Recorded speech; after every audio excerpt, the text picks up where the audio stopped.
लेकिन आप जो कह रहे हैं कि उत्सव का ये दिन है, विजय है सनातनियों की, लेकिन कुछ लोग इसी धर्म से जुड़े हुए लोग वो जो बयान दे रहे हैं, कोई कहता है अभी भी ये कोर्ट का फैसला है, मंदिर तैयार हो चुका है, लेकिन अभी भी कुछ लोग सलाह देते हैं कि वहां पर अस्पताल बनना चाहिए, तो कोई कहता है स्कूल बनना चाहिए, और कुछ लोग तो सनातन धर्म पर ही प्रश्न उठाते हैं कि इसमें तो जाति विभेद है। ये तमाम चीजें अभी भी प्रश्न उठ रहे हैं। बिल्कुल भी जाति विभेद नहीं, मूर्खतापूर्ण बातें हैं ये। और पहले तो उत्तर हम आपको ये दे देवे कि वहां पर अस्पताल वहीं पर क्यों बनना चाहिए? मस्जिदों पे बनवाओ, चर्चों पे बनवाओ।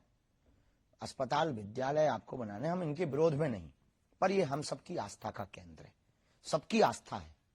सबकी आस्था है तो हम राम भक्तों की भी आस्था है। हम राम भक्तों की आस्था है तो केवल यही राम भक्तों के मंदिर पर ही अस्पताल क्यों बनना चाहिए? अब रही बात कि अपने ही लोग टिप्पणी उठाते, आपने ऐसा कहा, तो वो अपने नहीं है, वो रावण के खानदान के हैं, और रावण के खानदान के लोग इस प्रकार की वार्तालाप करते हैं, उनको शेम टू यू।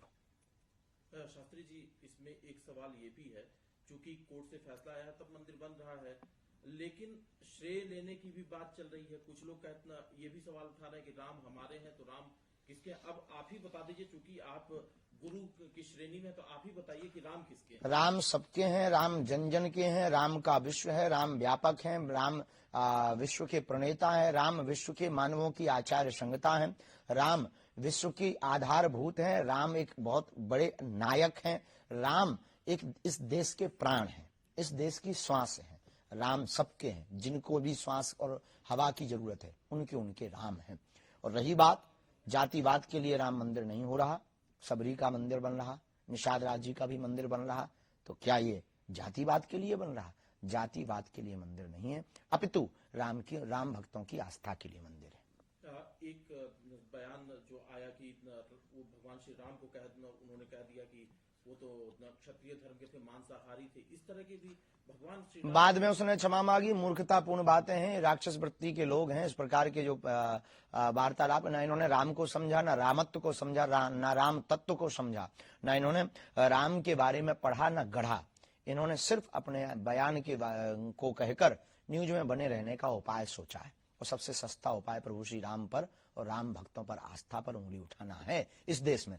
ऐसे ही लोगों को ठिकाने लगाने के लिए हम भारत हिंदू राष्ट्र चाहते हैं। शास्त्री जी, प्रधानमंत्री जी ने एक बात कही थी, क्या आप उनसे सहमत हैं?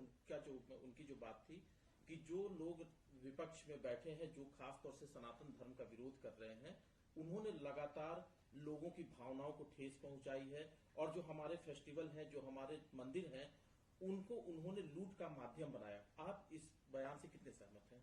जो ऐसा कर रहे हैं उनके लिए ये बात सही है। एक चीज और है जो विपक्ष के लोग सवाल उठाते हैं कि प्रधानमंत्री जी और जो उनकी पार्टी है, वो भगवान श्री राम के नाम पर राजनीति कर रही है, उनके नाम का इस्तेमाल कर रही है। आपको क्या लगता है? राम राजनीति का विषय नहीं है, धर्म से राजनीति चलती है, राजनीति से धर्म नहीं चलता।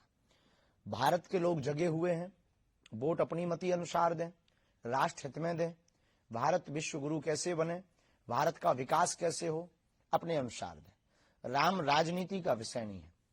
राम की स्वयं की नीति है मर्यादा, राम की स्वयं की नीति है एकता, अखंडता, संप्रभुता, और राम जी की स्वयं की नीति है विश्व में शांति। तो जो राजनीति की बात कर रहे हैं, अगर कोई रोटियां सेक रहा, ये मूर्खता है।